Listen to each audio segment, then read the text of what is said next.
오늘 우리에게 주신 하나님의 말씀 요한복음 12장입니다. 요한복음 12장 20절에서 36절입니다. 요한복음 12장 20절에서 36절입니다. 우리 한 절씩 돌아가면서 읽겠습니다. 명절에 예배하러 올라온 사람 중에 헬라인 몇이 있는데 그들이 갈릴리 베세다 사람 빌립에게 가서 청하되 선생님이여 우리가 예수를 배우고자 하나이다 하니 빌립이 안드레에게 가서 말하고 안드레와 빌립이 예수께 가서 여쭈니 예수께서 대답하여 이르시되 인자가 영광을 얻을 때가 왔도다. 내가 진실로 진실로 너희에게 이르노니 한 알의 밀이 땅에 떨어져 죽지 아니하면 한 알 그대로 있고 죽으면 많은 열매를 맺느니라. 자기의 생명을 사랑하는 자는 잃어버릴 것이요 이 세상에서 자기의 생명을 미워하는 자는 영생하도록 보전하리라. 사람이 나를 섬기려면 나를 따르라. 나 있는 곳에 나를 섬기는 자도 거기 있으리니 사람이 나를 섬기면 내 아버지께서 그를 귀히 여기시리라. 내 마음이 괴로우니 무슨 말을 하리요. 아버지 나를 구원하여 이때를 면하게 하여 주옵소서. 그러나 내가 이를 위하여 이때에 왔나이다. 아버지여 아버지의 이름을 영광스럽게 하옵소서 하시니 이에 하늘에서 소리가 나서 이르되 내가 이미 영광스럽게 하였고 또다시 영광스럽게 하리라 하시니 곁에 서서 들은 무리는 천둥이 울었다고도 하며 또 어떤 이들은 천사가 그에게 말하였다고도 하니 예수께서 대답하여 이르시되 이 소리가 난 것은 나를 위한 것이 아니요 너희를 위한 것이니라. 이 세상에 대한 심판이 이르렀으니 이 세상의 임금이 쫓겨나리라. 내가 땅에서 들리면 모든 사람을 내게로 이끌겠노라 하시니 이렇게 말씀하시면 자기가 어떠한 죽음을 죽을 것을 보이심이로라.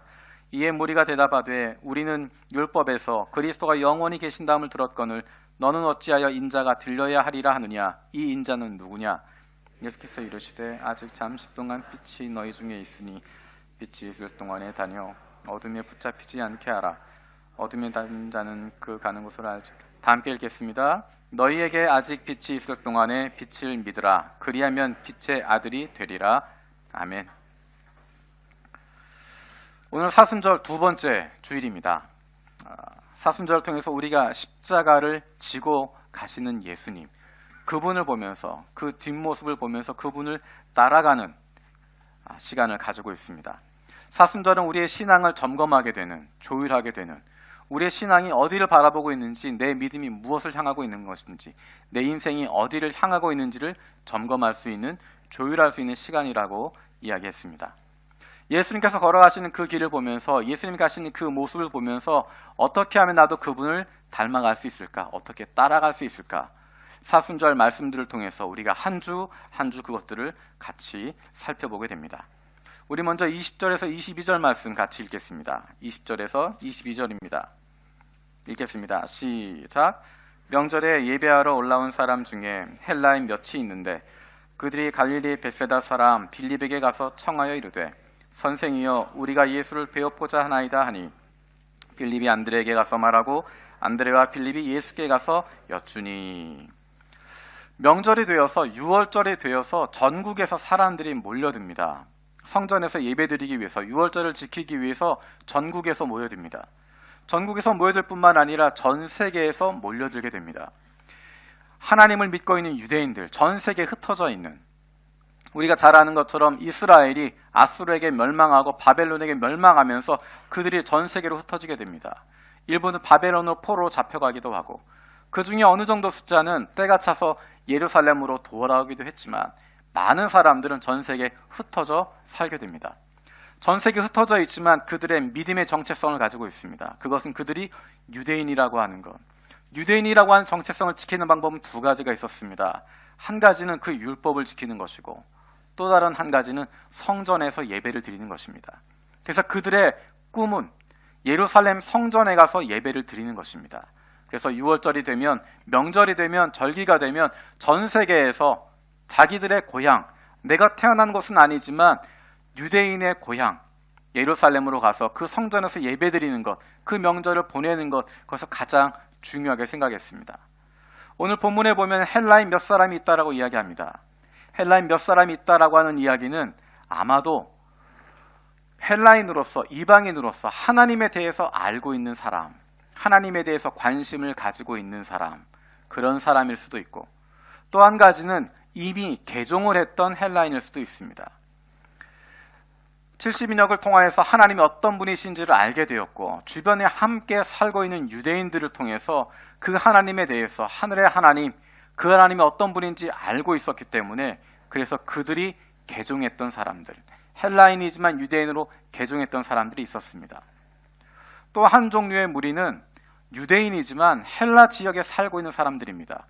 유대 땅 팔레스타인에 거주하는 사람들이 아니라 그 땅에 있는 사람들이 아니라 전 세계에 흩어져 있었던, 전 세계에 흩어져 있는 그 유대인들, 그 사람들을 디아스포라라고 이야기하기도 하고 그 사람들을 헬라파 유대인이라고 이야기하기도 합니다.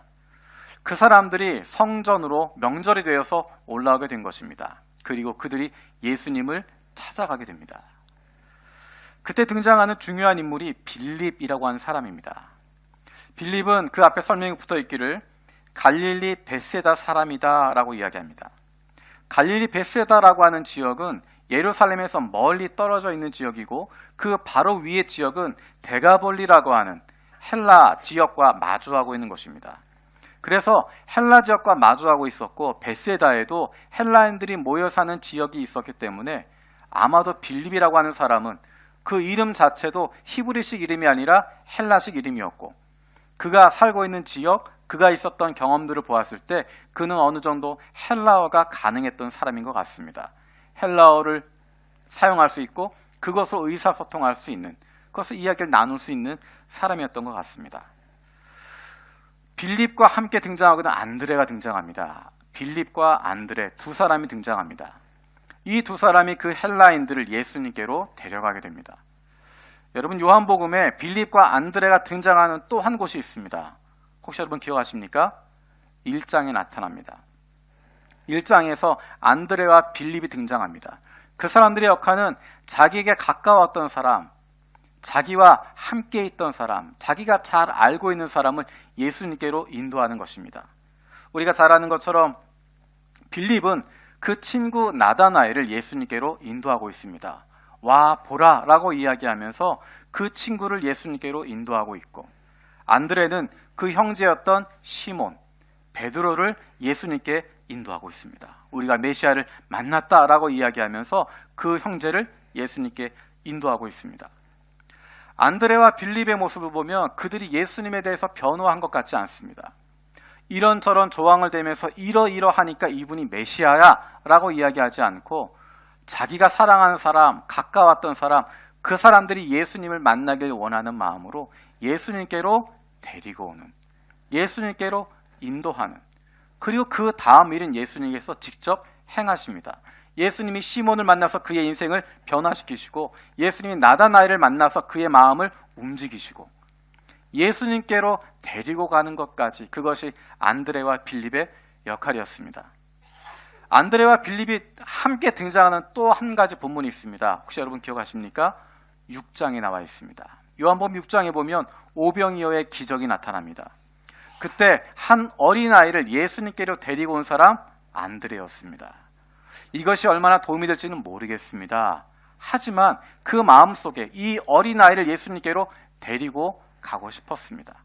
자기가 뭔가 해결할 수 있는 것은 아니지만 예수님께 나와서 예수님, 이 아이가 가져온 자그마한 도시락이 있으니까 예수님이 축사하시면 우리가 다 먹고도 12광주가 남겠습니다.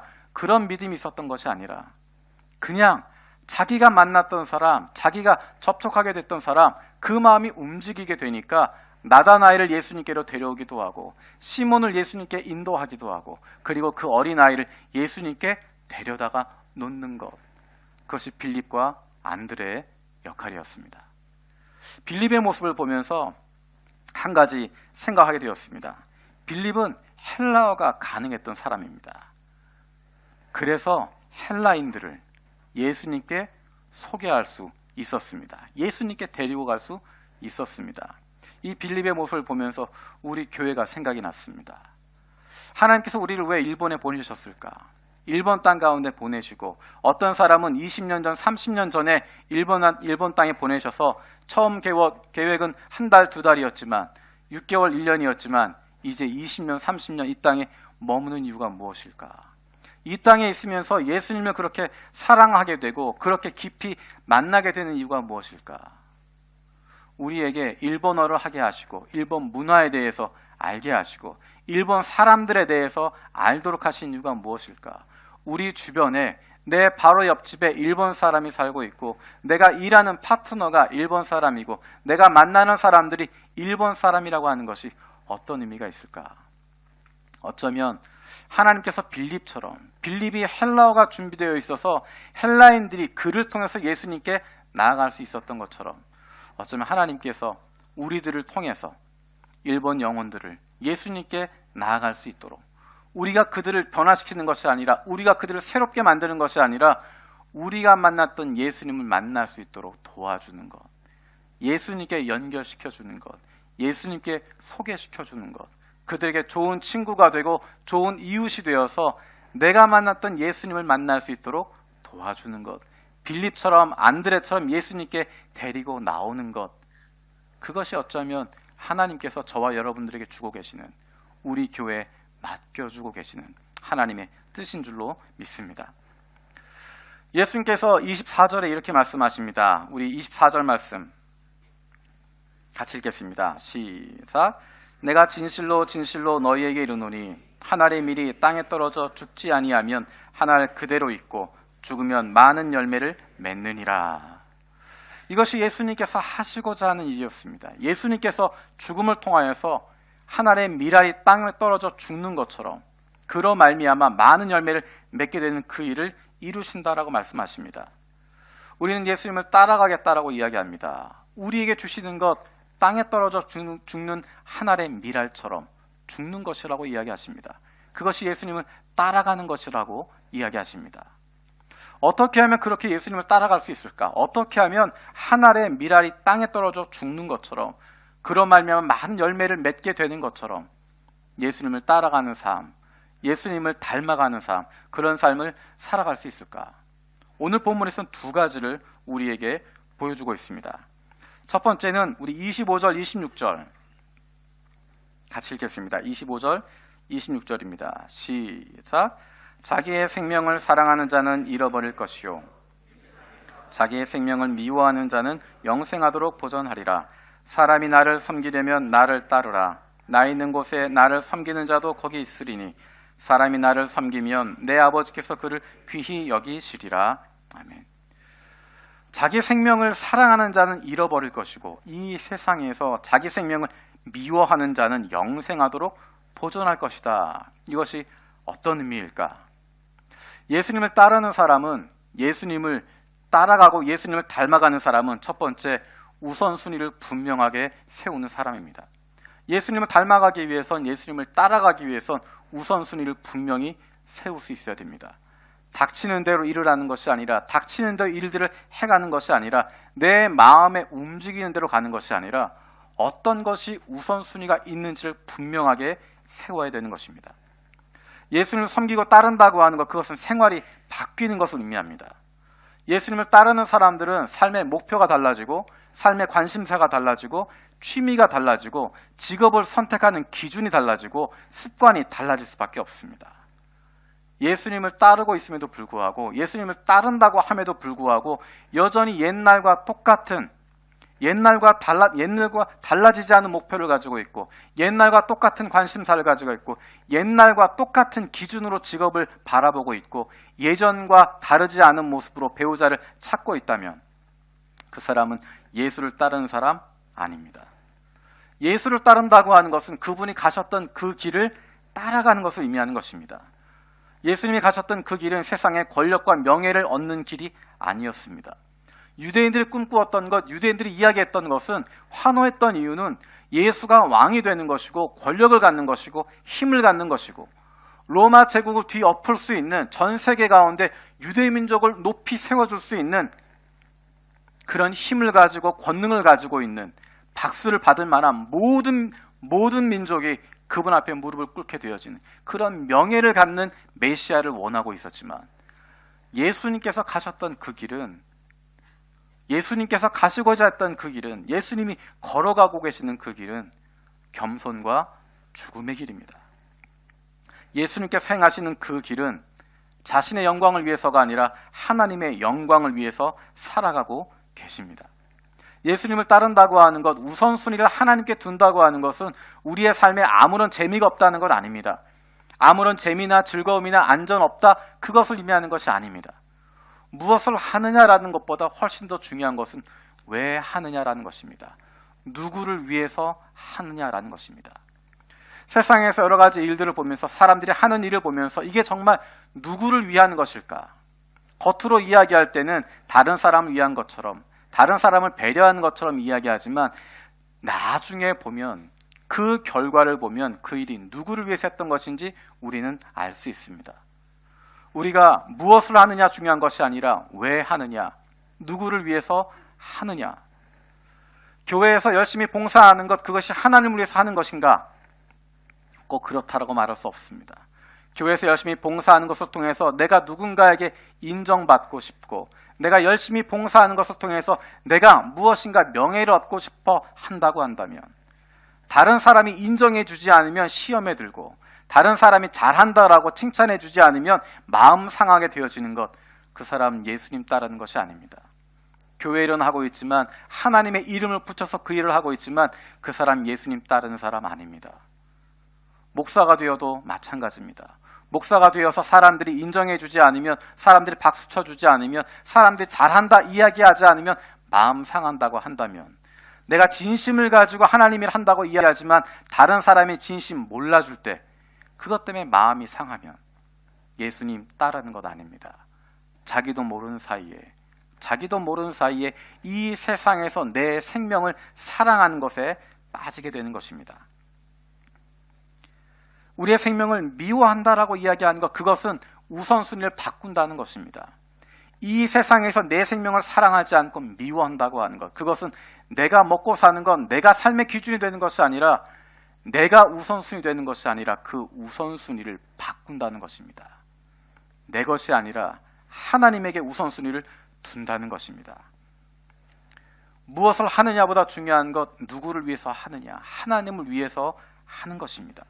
우리가 하는 모든 일들이 예수님이 하셨던 것처럼 하나님의 영광을 위해서 하는 것입니다. 하나님의 영광을 위해서 살아간다면 어떤 결과가 오는가? 우리 26절 말씀 다시 한번 읽어보겠습니다. 26절입니다. 시작.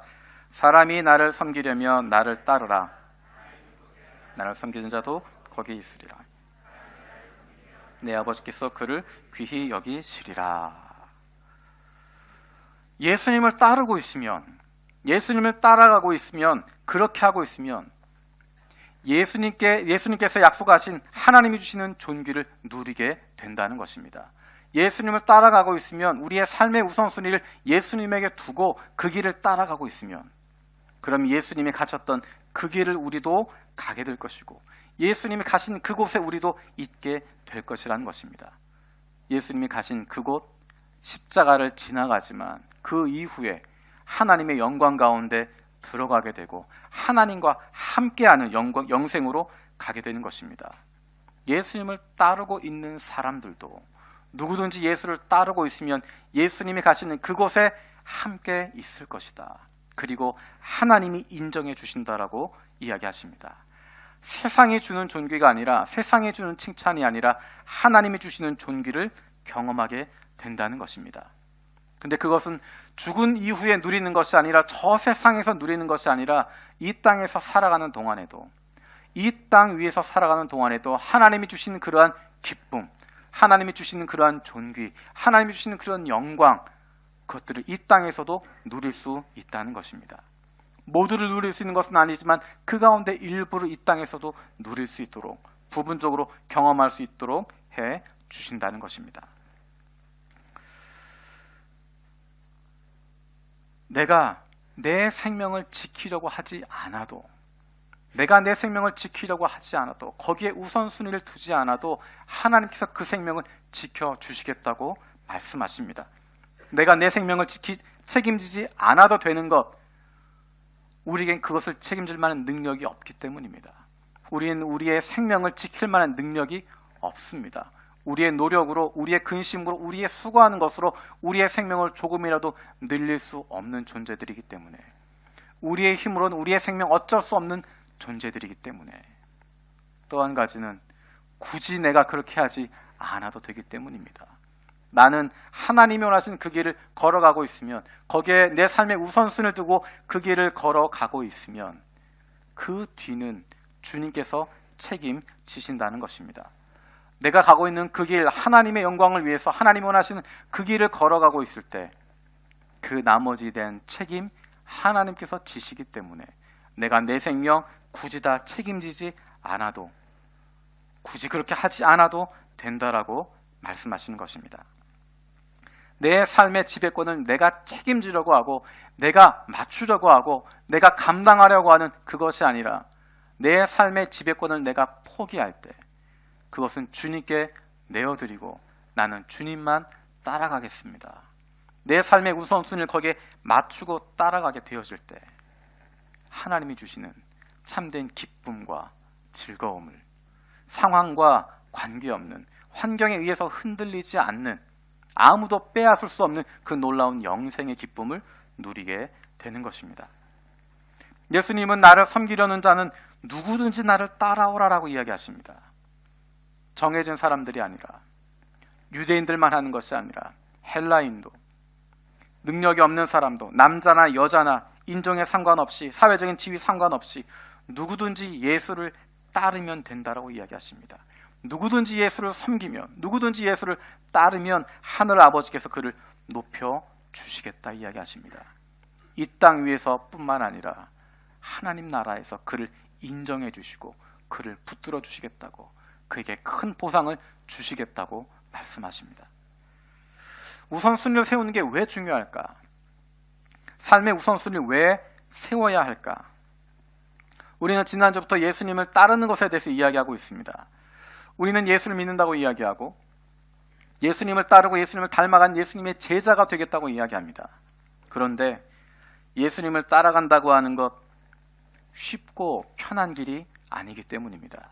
예수님을 따라간다고 하는 것, 우리의 예수님을 닮아간다고 하는 것, 그것은 쉬운 일이 아닙니다. 우리가 잘 알고 있는 찬송가 가운데 찬송가 440장 어디든지 예수 나를 이끌면 이라고 하는 찬양이 있습니다. 이 찬송은 예수님을 따라가는 삶이 어떤 삶인지에 대해서 잘 이야기해주고 있습니다. 1절 가사 잘 들어보시기 바랍니다. 어디든지 예수 나를 이끌면 어디든지 예수 함께 가려네. 예수 함께 아니 가면 낙 없고 항상 예수 함께 가면 겁 없네.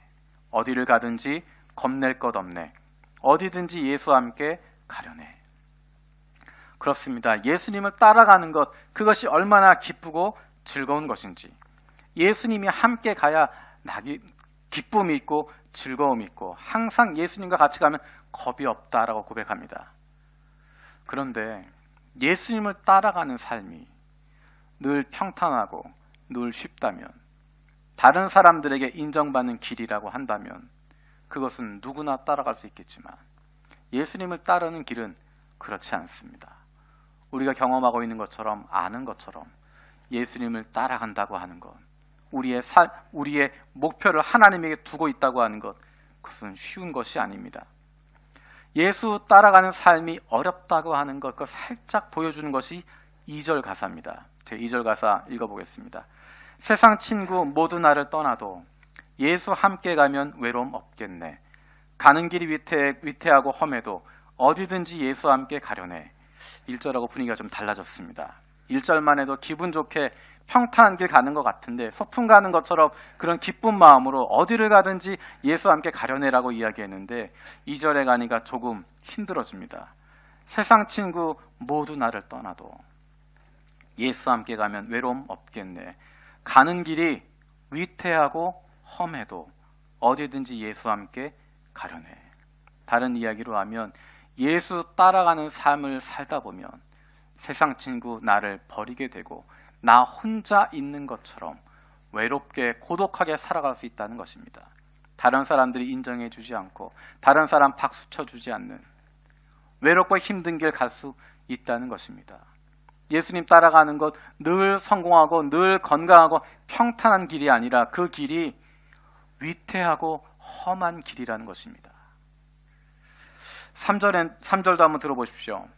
어두운 그늘 나를 애워쌀 때 주가 함께 계심 믿고 자려네.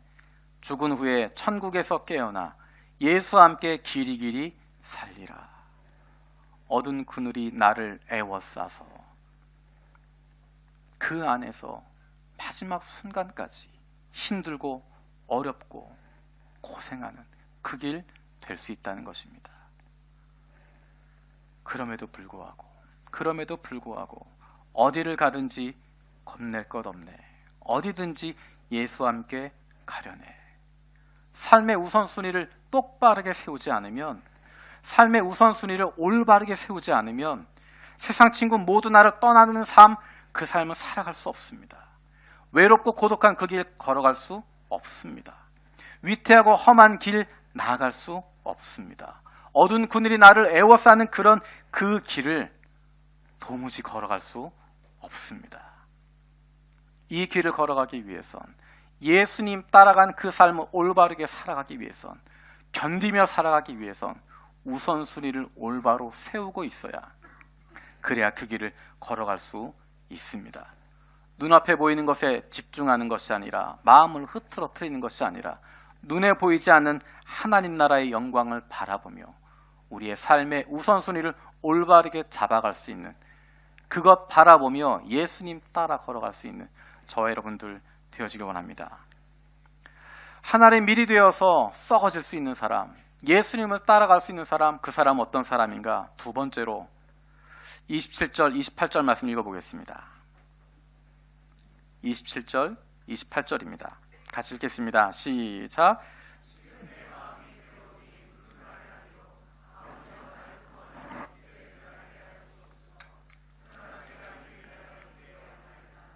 아버지여, 아버지의 이름을 영광스럽게 하옵소서 하시니, 이에 하늘에서 소리가 나서 이르시되 내가 이미 영광스럽게 하였고 또다시 영광스럽게 하리라 하시니. 예수님을 따라가는 사람, 그 두 번째는 하나님께 속마음을 내어놓을 수 있는 사람입니다. 하나님께 그 속마음을 내어놓을 수 있는 사람입니다. 27절을 읽을 때 우리가 지금 두 번 읽었습니다. 처음에 한 번 읽고 지금 또 한 번 읽었는데, 혹시 여러분 뭔가 느끼신 부분이 있으신가요?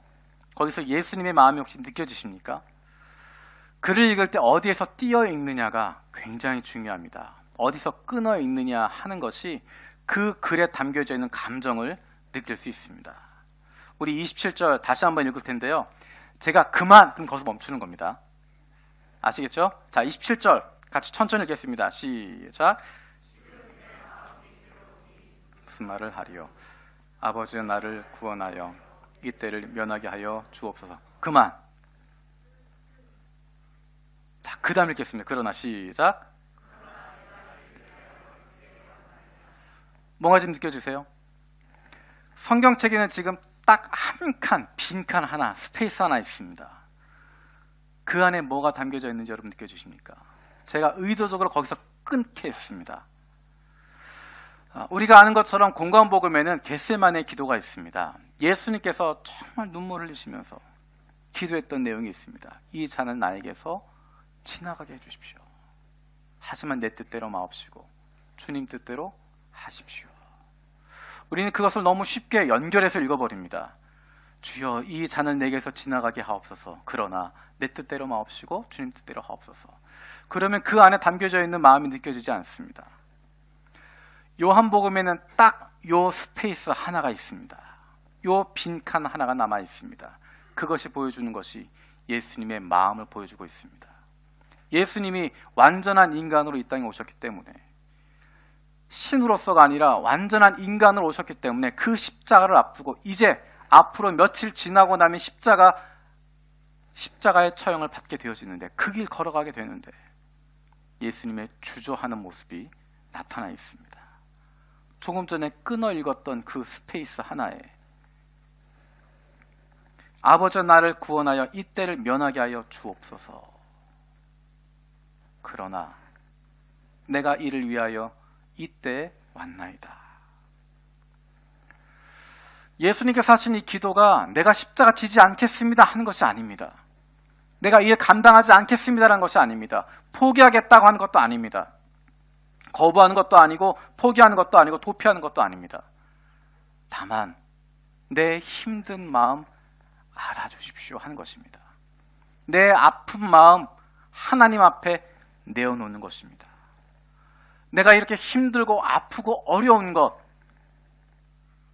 물론 이때를 위해서 보냄 받았기 때문에 십자가를 지는 것이 내 사명인 것 알고 그것 지겠지만, 도망하지 않겠지만, 끝까지 거기에 올라가겠지만, 그 과정 가운데 내가 힘들고 어렵다고 하는 것, 내 마음이 무너진다고 하는 것, 아프다고 하는 것, 하나님께 이야기하고 있는 것입니다. 내가 순종할 겁니다. 따라갈 겁니다. 예수님 따라가는 그 삶 살아갈 것입니다. 그것이 힘들고 어렵지만, 세상 친구 다 떠나가도, 위태하고 험해도, 죽음의 길이어도 내가 그 길 갑니다. 하지만 내 마음이 이렇게 아픕니다. 어렵습니다. 힘듭니다. 그것을 하나님께 이야기할 수 있다는 것입니다. 우리가 착각하는 것이 있습니다. 믿음의 길은 아무런 갈등도 없고 아무런 고민도 없고 그냥 따른다고 생각하는 것입니다. 따르고 도망하지 않겠지만 그 마음 가운데 번민이 있을 수밖에 없고 고뇌가 있을 수밖에 없습니다. 아무런 생각 없이 그냥 끝까지 따라갈 수 있다고 한다면 그 길은 잘못된 길이거나 그 반응은 기계적인 반응이거나 마음이 떠나 있는 반응일 수 있습니다. 결단하고 힘든 길 걸어가겠다고 하는 것, 그 가운데 갈등이 있을 수밖에 없고 걱정이 있을 수밖에 없고 고민이 있을 수밖에 없습니다. 이 길 정말 맞을까? 이 길 가야 되나? 예수님 따르려면 이렇게 사는 것 맞는데 이렇게 사는 게 맞나? 이렇게 살아도 되겠나? 이렇게 살아서 우리 자녀들 어떻게 되겠나? 고민이 들고 갈등이 들고 번민이 들게 되는 것입니다. 그런 고민이 없다면, 그런 갈등이 없다면, 그것에 대한 아픔이 없다면 그것은 기계적인 반응일 뿐인 것이고 진심이 사라져버린 것이고 그것은 두려움에 의해서, 공포에 의해서 끌려가는 것이지 예수님 따라 걸어가는 삶 아닙니다. 다윗도 하나님께 그것을 고백하고 있습니다. 내가 이렇게 살아가는 것 맞습니까? 이렇게 해야 되겠습니까? 사도 바울도 끊임없이 그것들을 고백하게 됩니다. 고린도후서 1장 8절에서 살 소망까지 끊어졌다라고 이야기할 정도로, 내가 이렇게 힘들고 어렵습니다라고, 난 더 이상 안 되겠습니다라고 할 정도로, 사도행전에서도 고린도에서 복음을 전하는 가운데 그가 두려움 가운데 빠지고 죽을 것 같은 상황 가운데 들어가는 상황으로 들어갑니다. 하나님께 그렇게 기도합니다. 하나님, 힘듭니다. 어렵습니다. 두렵습니다. 소망이 다 끊어진 것 같습니다. 하지만 우리가 잘 아는 것처럼 다윗은 하나님이 원하신 그 길 끝까지 걸어가는 사람이었고, 사도 바울도 마찬가지로 그 길 끝까지 걸어가는 사람들입니다. 믿음의 길 걸어가는 것, 예수님 따라가는 것 힘들고 어렵습니다. 거기에 대해서 갈등하게 되어 있고 고민하게 되어 있고 힘들다라고 이야기할 수 있습니다. 그런 고민 생기는 것이 정상입니다. 아무런 고민이 없다면, 예수님 따라가는데 늘 희희낙낙하고 있고 아무런 고민도 없고 아무런 생각이 없다면 그 사람은 따라가는 것 아닙니다. 그런 고민이 있을 때, 그런 고뇌가 있을 때 누구한테 이야기하시겠습니까? 우리가 따라가고 있는 주님은 그 속마음, 그 아픔을 하나님께 편안하게 내어놓을 수 있는 분이셨습니다. 전제가 깔려 있습니다. 나는 그 길 갑니다. 순종할 겁니다. 하지만 내가 이렇게 아픕니다. 내가 이렇게 힘듭니다. 내가 이렇게 정말 멈추고 싶을 정도로, 돌아서고 싶을 정도로 힘들고 어렵습니다. 그 이야기를 하나님께 편안하게 할 수 있었고, 하나님이 그 이야기 들어주시고, 그리고 어떤 일이 일어납니까? 새로운 힘을 주십니다. 새로운 힘을 주셔서 예수님의 기도가 달라지게 됩니다. 그러나 내가 이를 위하여 이때 왔나이다라고 이야기하고, 아니 나를 지금 이 일 때문에 보내셨습니다라고 선포하게 됩니다. 그렇게 결단하고 다시 일어설 수 있는 힘을 갖게 되어집니다. 예수님 따라가는 것, 예수님 제자가 되는 것, 예수 믿는다고 하는 것, 끌려가는 것이 아닙니다. 끌려가지 마십시오. 따라가는 것입니다. 억지로 질질 끌려가는 것 그렇게 힘들어하지 마십시오. 내 마음속에 있는 어려움들 다 내어놓고 주님 앞에 다 말씀드리고, 그리고 주님이 주시는 새로운 힘을 받아서 다시 일어서서 따라가게 되는 것입니다. 내가 한 걸음 한 걸음 결단하면서 가는 것입니다. 그러면 성령께서 그 한 걸음 한 걸음 걸어갈 수 있는 새로운 힘을 부어주시기 때문에 그 힘으로 걸어갈 수 있습니다. 예수님을 따라간다고 하는 것, 그 길이 평탄하고 쉬운 길 아닙니다. 교회에 왔다 갔다 하는 것, 그것은 시간 잠깐 내서 왔다 갔다 할 수 있겠지만, 내가 정말 예수님을 따르는 삶을 살기 원한다면, 예수님을 닮기 원한다면 그 길은 힘들고 어려운 길입니다. 사람들에게 인정받고 박수받는 그런 길 아닙니다. 외롭고 고독하고 힘들고 눈물 나는 길입니다. 왜 그렇게 살아? 라는 이야기 듣고, 그냥 대충 살아도 괜찮아? 라는 이야기 들을 수 있고, 왜 바보처럼 그렇게 사는 이야기 들으며 살아갈 수 있습니다. 하지만 이 길을 걸어가면 세상 친구들이 줄 수 없는 위로를 주님께서 주십니다.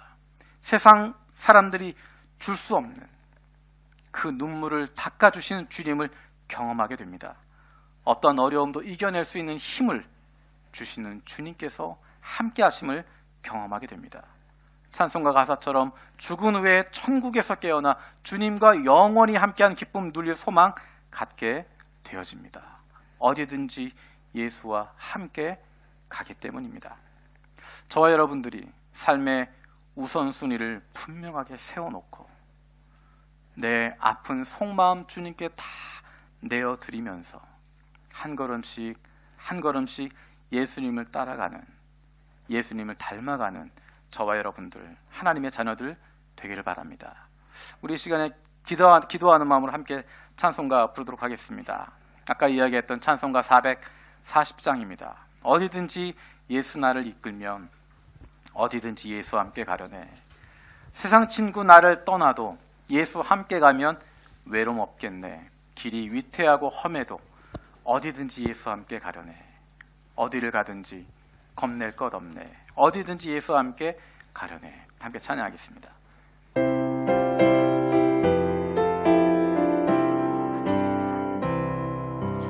어디든지 예수 나를 이끌면 어디든지 예수 함께 가려네. 예수 함께하니 가면 나겁고 예수님과 동행하면 겁없네. 어디든지 예수 나를 이끌면 어디든지 예수 함께 가려네. 예수 함께하니 가면 나겁고 예수님과 동행하면 겁없네. 어디를 가든지 겁낼 것 없네. 어디든지 예수 함께 가려네. 세상 친구 모두 나를 떠나도 주와 동행하면 외로움 없겠네. 가는 길이 위태하고 험해도 어디든지 예수 함께 가려네. 어두운 그늘 나를 에워쌀 때에 주가 함께 계심 믿고 자려네. 죽은 후에 천국에서 깨어나 예수와 함께 길이 살리라. 어디를 가든지 겁낼 것 없네. 어디든지 예수 함께 가려네. 어디를 가든지 겁낼 것 없네. 어디든지 예수 함께 가려네. 아멘. 우리 한 가지 기도했으면 좋겠습니다. 예수님 따라가는 것 쉬운 길 아니고 평탄하고 쉬운 길 아니지만, 사람들에게 인정받고 박수받는 그런 길 아니지만, 그 길 걸어갈 때 하나님, 우리의 삶의 우선순위를 올바르게 세우게 하여 주시옵소서. 하나님을 바라보고 그 영광을 위해 살아가는 저희들 되게 하여 주시옵소서. 그 길 걸어갈 때 힘들고 어려운 마음, 하나님께 내 마음에 있는 어려움을, 그 아픔을 하나님께 솔직하게 고백할 수 있는 용기를 갖게 하여 주시고, 그로 말미암아 우리를 위로하시고 우리에게 새로운 힘을 주시는 성령의 능력으로 이 길 걸어갈 수 있는 하나님의 자녀들 되게 하여 주시옵소서. 함께 기도하겠습니다. 살아계신 아버지 감사드립니다. 아버지 하나님, 예수님 따라가는 그 길, 힘들고 어려운 길이지만, 평탄하지 않은 길이지만 우리의 삶의 우선순위를 올바르게 세우고 그로 말미암아 하나님 주시는 힘 가지고 한 걸음 한 걸음 걸어가게 하여 주시옵소서. 하나님, 그 길 걸어갈 때 힘들고 어렵습니다.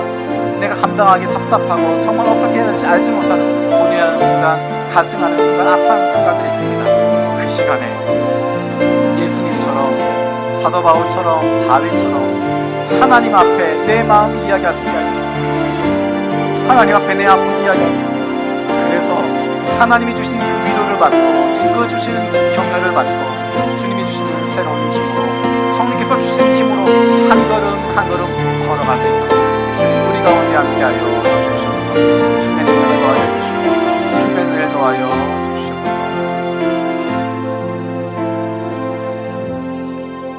주시옵소서. 살아계신 아버지 하나님 감사드립니다. 예수님처럼 예수님을 따라가기 원합니다. 예수님처럼 하늘의 밀이 땅에 떨어져 죽는 것처럼 그 길 걸어가길 원합니다. 하지만 그 길 걸어가는 가운데 평탄하지 않고 힘들고 위태하고 험한 그 길, 하나님, 우리의 삶의 우선순위를 올바르게 결정하고 무엇이 중요한지 집중하는 것을 통하여서 하나님이 우리에게 주시는 위로하심, 우리의 눈물을 닦아주시는 하나님의 그 손길을 경험하며 한 걸음 한 걸음 걸어갈 수 있는 주님의 자녀들 되게 하여 주시옵소서. 그 길 걸어갈 때 힘들고 어려울 때, 내 마음에 번민이 생기고 고뇌가 생기고 갈등이 생기고 두려움이 생길 때 하나님께 나아가 솔직하게 내 마음을 내어놓고, 하나님, 힘듭니다, 어렵습니다, 두렵습니다, 솔직히 고백할 수 있는 용기를 갖게 하여 주시고, 그로 말미암아 하나님이 주시는 격려하심, 하나님의 위로하심, 성령께서 우리 가운데 주시는 그 놀라운 능력을 날마다 날마다 경험하며 한 걸음 한 걸음 예수님 따라갈 수 있는, 하루하루 예수님 닮아갈 수 있는 하나님의 자녀들 되게 하여 주시옵소서. 감사드리고 예수님의 이름으로 기도드립니다. 아멘.